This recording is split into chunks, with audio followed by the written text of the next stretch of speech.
Rainbow High dolls. Didn't think I'd be unboxing any more of these. But just a week or so ago, Rainbow High released 2 Shadow High kind of collector dolls.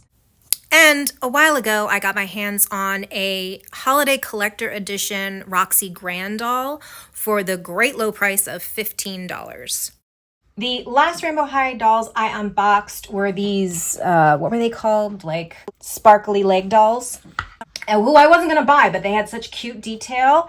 And they did not have wrist articulation, which was kind of the nail in the coffin, I said, for me buying any more Rainbow High. But these ladies have wrist articulation, knee articulation, detailed outfits, all the original things we loved about Rainbow High, or at least that I loved about Rainbow High. Of course, they are Shadow High girls.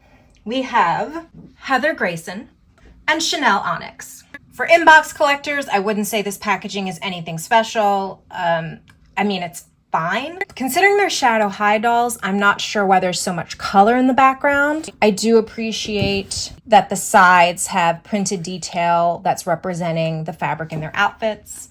That's cute.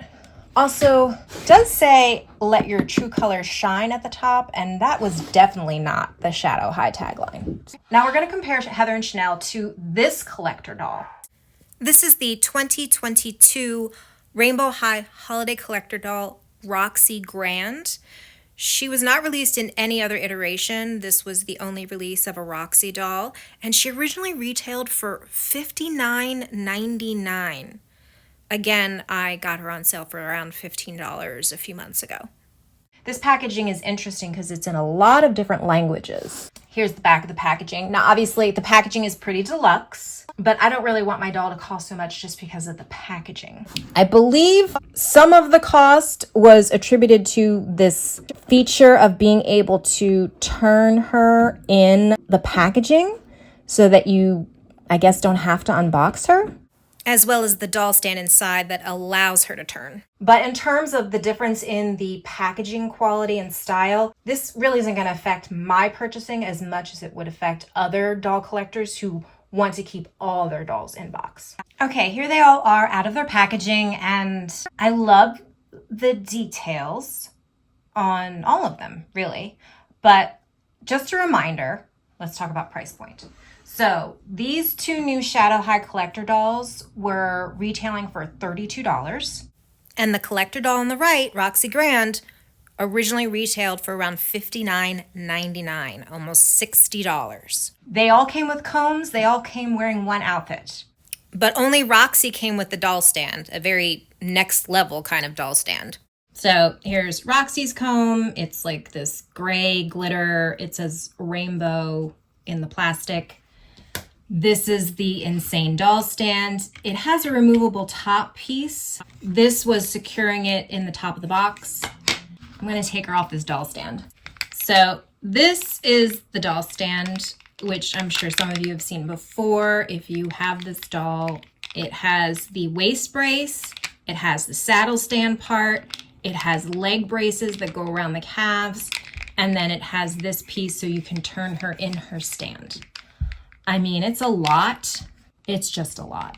But this was pretty much the gimmick for this doll. Now, in terms of details, I love her makeup. It's very pretty. I love her lip. She's got the baby hairs sculpted on her forehead.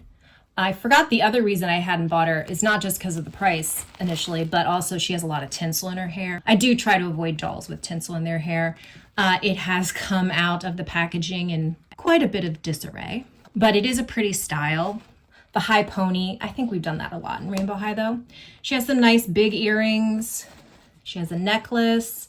She has numerous bracelets on both wrists, as well as sculpted rings on her hands and really pretty white nails. Her dress is this iridescent fabric. It is the mermaid style dress. I remember people complaining about another mermaid style, I think. It's hard to remember when this doll first came out. Just people were underwhelmed by her for various reasons. But it's an iridescent fabric with these little applique of gemstones that probably fall off pretty easily, but they are on all sides. And it is a very pretty pattern on the tail. The tail also has multiple layers. The dress itself is lined because the top iridescent layer is sheer. It has a satiny layer, and then the tail also has this little fishnet layer that's very well finished. I feel like in general very well executed. These are her shoes. The shoes look to me kind of a disappointment. Instead of looking like little gemstones, they look blobby. Do you know what I mean? Like, they don't look like gemstones. They look like little blobs of plastic. I wonder, was this in a hot warehouse and it kind of melted? Or did they all look like this? But it is a simple little heel. In terms of articulation, she has the neck tilt, which the first generation of Rainbow High did not have. She has shoulder, elbow, wrist. I can barely show you hip because she's wearing a mermaid dress, but here she can sit. She has hip. I believe she does have that upper thigh movement. Again, it's hard to tell in a mermaid dress. She does have knee articulation, and she has rotation, full rotation at the ankle, which is a little strange. All in all, she is pretty. I don't mind the dress. I mean, for what I paid for her, I think good buy. The original price, I think, was too much for just a gimmicky doll stand. Now, looking at the two new Shadow High dolls. So first off, Shanelle, looking gorgeous. The design and execution is totally there for the face up, the makeup. I love her makeup. She looks gorgeous. She does also have the little baby hairs sculpted, and her hair, of course, is in micro braids. It looks really pretty. Love it. She also comes with earrings, these little Shadow High earrings. I actually like these earrings better than Roxy's earrings. And I love her outfit. So she has the little kind of puff sleeve collared white blouse. It's kind of a cotton material with a little bow and a pearl detail at the neck and little faux button detail. Then she has this kind of bustier piece. It's longer than a bustier though, so corsety piece. It does have some corset detail. It's that kind of tweedy fabric. It does say Shadow High in silver embroidery. The shirt and this bustier part are one piece. They look like separate pieces, but they are one piece and Velcro in the back. Also attached is the skirt. So I feel like in the past, these Shadow High outfits would have been multiple pieces. This is all one piece. The skirt is 2 layers. There is no hem finished line on either layer. It's pretty. The effect works. I guess I don't mind that it's not finished because of the type of material it is. And her shoes are kind of plain, but I do really like them. We've got a little ruffle detail at the toe, and then a little heel strap with tiny little writing that I actually can't read. I'm pretty sure that's writing, but I don't know what it says. She does have the Rainbow High articulation with the tilting neck, shoulder, elbow, wrist, hip, upper thigh. The knees are very stiff, but they do bend, but it does feel like I'm gonna break them. Other details that are great, I love her nails. She has very long nails, painted silver. So this is what you're now getting for that higher price point of $32 from Rainbow High. The outfit is still detailed. It's just not separate layers. You're still getting some earrings. Oh, and you also get a handbag, but no doll stand. You do get this comb, Shadow High comb. So this is the purse that she came with. It says anti-sparkle, and it's an image of her and Heather Grayson, and it says, "Of course you missed us. Come back, we never left." The disappointment here, the strap is part of the molded plastic and it is painted. The image is a sticker. It's a sticker decal, and it wasn't placed precisely on mine, so it's curling up in the corners. It also has a little clip for the finger, although I'm not sure if it would fit on her finger because of her long nails. So I don't love that it's a sticker. Now we have Heather Grayson, and her hair is kind of a mess, but also I like the style. So she's still got her black and white hair. It definitely needs a washing or something. But she has this flocked side, as if this side of her head is shaved with the little star detail shaved in. I think that's pretty cool. I like that. They also, all three of these dolls still have the inset eyes with the eyelashes. There's a lot of product holding her bangs down, but here you can see her makeup details, which are pretty cool. And I like that she has a little nose ring molded into her face. I think that's a cool detail. These are her earrings. I like that she has earrings. She's got a little choker. She also has the rings molded into her fingers, and she's got little short black spiky nails. More rings molded into this hand. This is the purse that she comes with. Again, I think this is a sticker giving it detail. Otherwise, it's just a hunk of plastic. But the outfit is pretty cool. Again, this is all one piece, not separate pieces.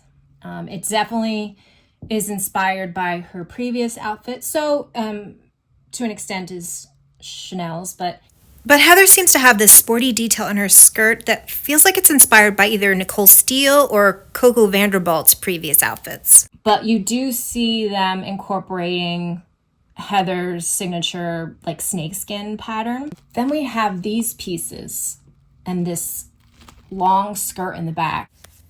The wide piece around the hips remind me of like a 1700s dress, like a pannier, what they wore underneath to make the sides stick out. And this sheer fabric is also echoing that snakeskin pattern. It's 3 layers. We've got 2 layers of plain black tulle, and then a layer of the snakeskin print on top. And then this faux black leather detail here with these little grommets and the silver rings. And then her boots, I feel like we've seen these boots before, maybe not, but they have S on the chain detail. The top of the bustier looks slightly asymmetrical, and I feel like I cannot tell if that was on purpose or not.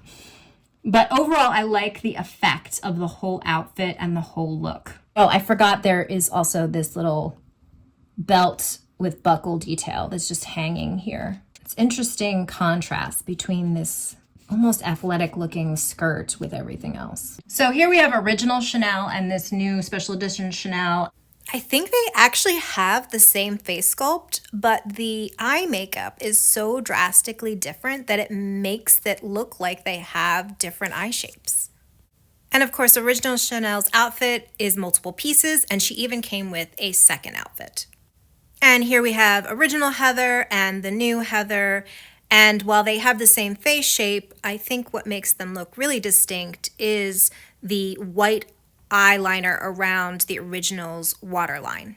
And there's a lot of glitter in her lips. So in 2025 terms, I think these 2 releases are pretty good for their price point, considering 2025 inflation and tariffs, etc. I think you are getting still a quality doll. However, compared to prior releases in Shadow High and Rainbow High, you can see they have cut some corners, making the outfits all one piece, the lower quality of the handbag accessories. It's a shame they don't come with doll stands. Not this crazy doll stand, but still. I would say these 3 dolls are all a similar level of quality. I mean, her dress is all one piece too, obviously. It's just a dress. But I would say based on this, unless they come up with a collector doll from a previous Rainbow High that's drastically different than their original releases, I'm probably not going to buy any more, just because I still think the quality was higher in the previous editions. But let me know your thoughts by commenting down below.